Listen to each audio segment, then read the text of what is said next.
Welcome back to my Ghost Story channel. Today marks the beginning of mysterious ghost stories that I found on Reddit.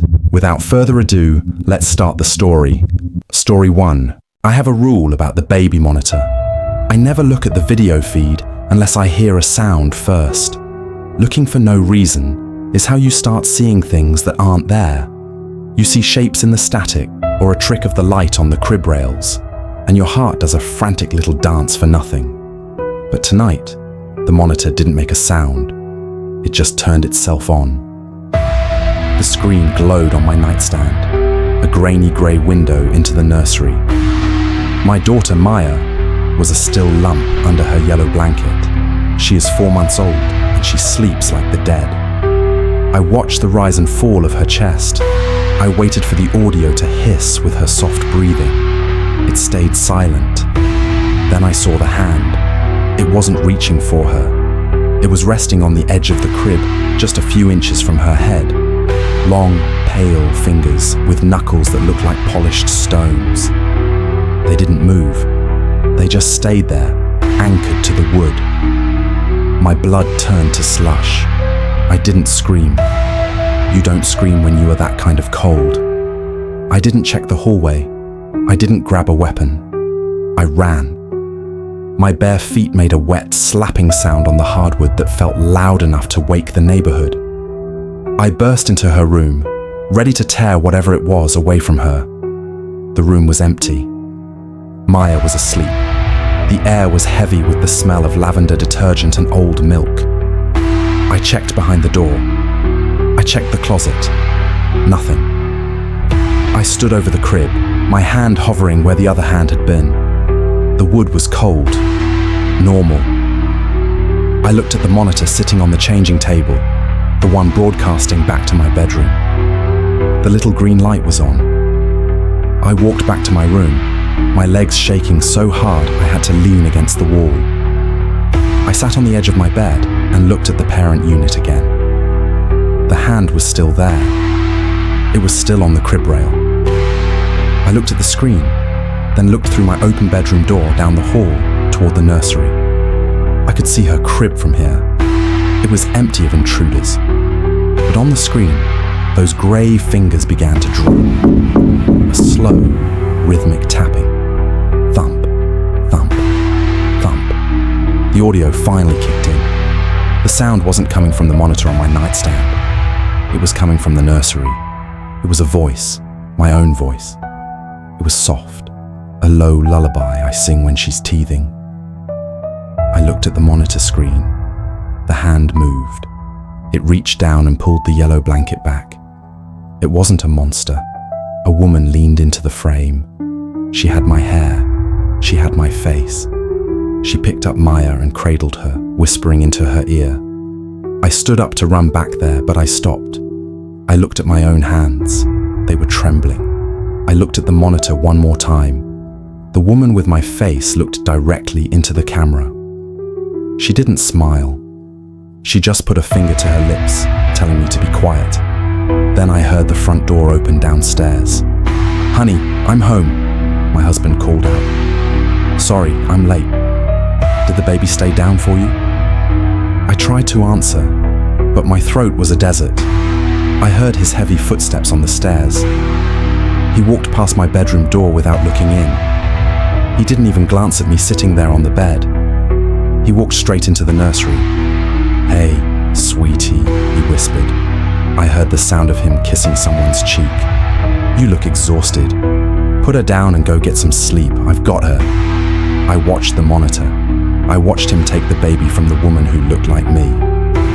I watched them share a tired, loving smile. Then he turned the monitor off. The screen went black. I am still sitting in the dark. I can hear them laughing softly down the hall. Story 2. I was a patrol officer. This call still haunts me. It was around 2:15 a.m. on a slow Thursday night. My partner and I were driving a quiet suburban street when dispatch sent us to a residence. A man had called, saying he heard someone moving in his backyard. He wasn't sure if it was an intruder or an animal. Nothing too unusual, except for the panic in his voice. We arrived 5 minutes later. The house looked normal. Front door locked, no movement outside. The man came out to meet us. He said he'd been watching through a window and saw shadows moving near the back of the house. He thought it might be someone hiding in the bushes. We split up. My partner walked around the left side and I went to the right. The backyard was quiet at first, too quiet. Then I heard it. A soft click, like the sound of a latch or a door creaking somewhere behind me. I called out, "Police, show yourself!" Nothing. I moved toward the sound. Flashlight cutting through the darkness. That's when I noticed the basement window. It was slightly cracked open. I radioed my partner. He whispered that he was seeing the same thing. We approached cautiously. I peered through the window. The basement was empty, or so it looked. Then I saw it. A shadow moving behind a stack of boxes. Slow. Deliberate. I kicked the window, yelling. No response. We broke the lock and entered. Flashlights sweeping every corner. Boxes, shelves, storage containers. Nothing. I swear, for a moment, I felt eyes on me. A presence. Something waiting. We cleared the basement. No intruder, no footprints, no evidence anyone had been there. We started searching the rest of the house. Nothing unusual. Every door locked, every window intact. We stepped outside. The man who had called us was standing on his porch, pale. He told us something we couldn't explain. "I saw him," he said. "He was in the basement, but I didn't call the police from inside." Dispatch confirmed later that there had been a second call coming from inside the house, right as we arrived. We still have no explanation. Nothing was stolen. Nothing was damaged. But my partner refuses to go on calls there at night. And every time I drive past that street, I check the basement windows, just in case.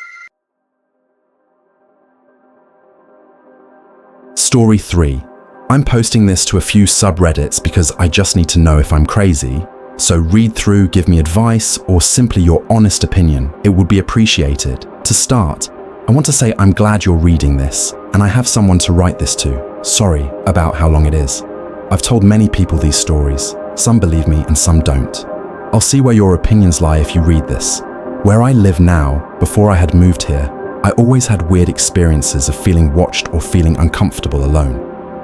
One main factor in this discomfort may be the woods behind the property.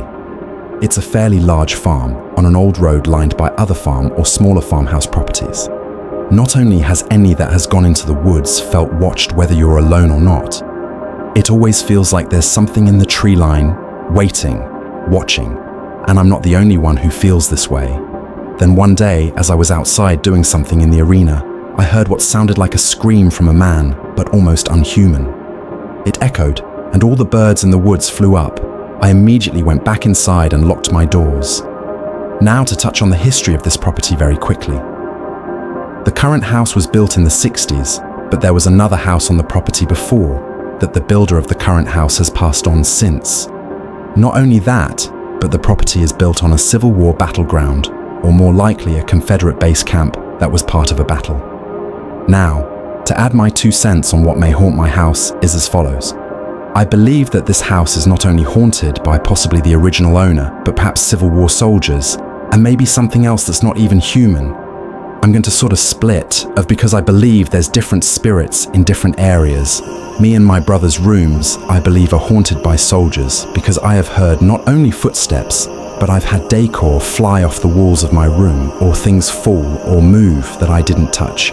I've also had my bedroom door shake and open on its own, same with my brother's room. The master bedroom, however, is different.